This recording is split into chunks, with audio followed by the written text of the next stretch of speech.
বন্ধুরা, আজ আমি যে গল্পটা বলবো সেটা শুধু একটি মৃত্যুর নয়, একটু অপমান, ঘৃণা আর ভেঙে যাওয়া এক স্বপ্নের গল্প। এই ছেলেটার নাম অ্যাঞ্জেল চাকমা।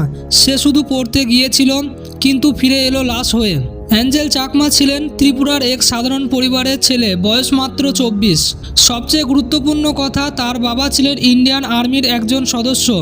সে একজন সেনার ছেলে, যার বাবা দেশের সেবার জন্য বর্ডারে দিনরাত পাহারা দিচ্ছে।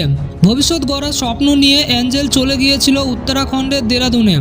ক্লাসে পড়াশোনার নিরিবিলি জীবন, এই ছিল তার পৃথিবী। সেখানে সে MBA পড়াশোনা করছিল। সে কারো সঙ্গে ঝামেলা করতো না, নিজের মতো করে বাঁচতে চেয়েছিল। কিন্তু একদিন সব বদলে যায়। দেরাদুনে সে থাকতো ভাড়া বাড়িতে। 9 ডিসেম্বর পরিবারের অভিযোগ অনুযায়ী সেদিন অ্যাঞ্জেলের সঙ্গে 5 থেকে 6 জন যুবকের কথা কাটাকাটি হয়। আর তখনই নাকি তার দিকে ছুড়ে দেওয়া হয় ভয়ঙ্কর অপমানজনক কথা।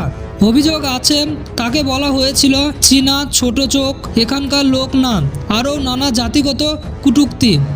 বন্ধুরা, অ্যাঞ্জেল চুপ থাকেনি। সে শুধু বলেছিল, আমাকে এইভাবে অপমান করছো কেন? আর সেই প্রতিবাদই নাকি তাদের রাগ বাড়িয়ে দেয়।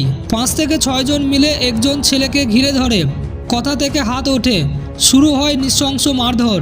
রাস্তায় ফেলে একজন ছাত্রকে মারা হয়। আর সবচেয়ে ভয়ঙ্কর বিষয়, কেউ তাকে বাঁচাতে এগিয়ে আসে না। চারপাশে মানুষ শুধু তাকিয়ে থাকে। শুধু একজন এগিয়ে আসে, তার নিজের ভাই। পরিবারের দাবি অনুযায়ী তার ভাইই অ্যাঞ্জেল চাকমাকে হসপিটালে নিয়ে যায়। সেই অবস্থায়ও ভাই ছেড়ে যায়নি তাকে। গুরুতর আহত অবস্থায় অ্যাঞ্জেল ভর্তি হয় হসপিটালে। দিনের পর দিন সে মৃত্যুর সঙ্গে লড়ছে। মা বাবা দূরে বসে ছেলের জন্য কাঁদছে। কিন্তু শেষমেশ 26শে ডিসেম্বর অ্যাঞ্জেল চাকমা চলে যায় চিরতরে। কিন্তু প্রশ্ন হলো, সরকারি পদক্ষেপ কোথায়? আর কতদিন এইভাবে চলবে?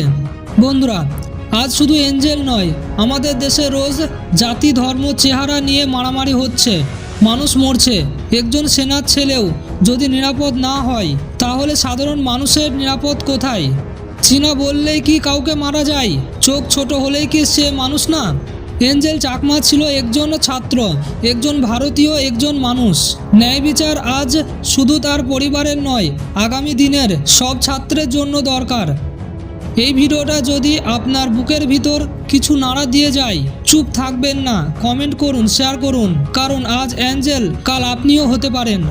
ধন্যবাদ।